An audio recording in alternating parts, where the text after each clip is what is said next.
तिच्या जन्मानंतर मला खरं सुख मिळालं आणि ती जशी जन्माला आली तसं घरात सुख निर्माण झालं. जरी आपल्याला माहिती असतं की सासरी जाणार, पण प्रत्यक्षात जेव्हा येतं ना खूप अवघड असतं. म्हणजे किती मोठी, म्हणजे 8 वर्षाचा एज डिफरन्स आहे आमच्यात. आणि असं म्हणजे कधी वाटलं नाही मला. ती आहे जरा रागीट आहे, पण खूप समजूतदार आहे ती. आमच्यात अंडरस्टँडिंग एका वेगळ्या लेवलवर आहे. आणि ती म्हणजे एकदम खंबीर पाठीमागे उभी आहे ती माझ्या. आणि मी तुला खूप जास्त मिस करणार आहे, कारण मी तुझ्यासाठी घरी यायचे की हां ही येते तर मी येणार. सोबतचे शॉपिंग, मस्त सोबत कुठे कुठे फिरायचं, डेट प्लॅन करायची आपली, मग काय करायचं काय नाही, कोणता कलर घ्यायचा साडीचा, हे सगळं सगळं. कारण माझी चॉईस कम्प्लिटली तुझ्यासारखी आहे, तुझ्यामुळेच आहे ही चॉईस. तर मी तुला खूप जास्त मिस करणार आहे. घर मला रिकामं वाटणार आहे तुझ्यामुळे. आणि असं मला खाली खाली वाटतं. I miss you.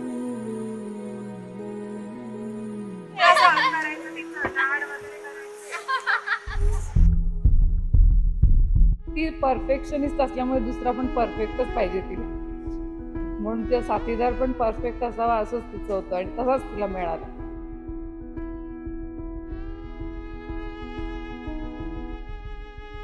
पण एका पॉइंटला वाटलं होतं की नको, काय करायचं काय नको, बट शेवटपर्यंत माझ्या मनात होतं की नाही, केला तरी इलाज करायचा. मंडपदारात गणगोत घेऊन नवरदेव हे बोहल्याव आलया.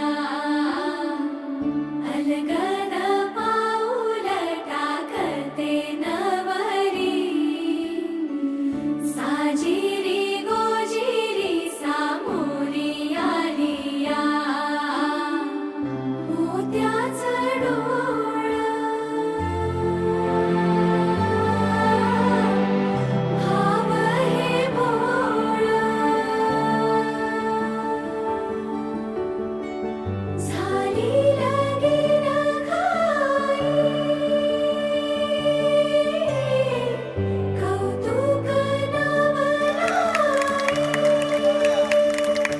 सोन पायाले लक्ष्मी आली, सौभाग्यदारी मांगल्यकारी. बरसे अक्षताची लक्ष बरसा. झालं बाई, लग्न होऊन गेलं. मॅरिड झालं आज. फायनली. बांधून ही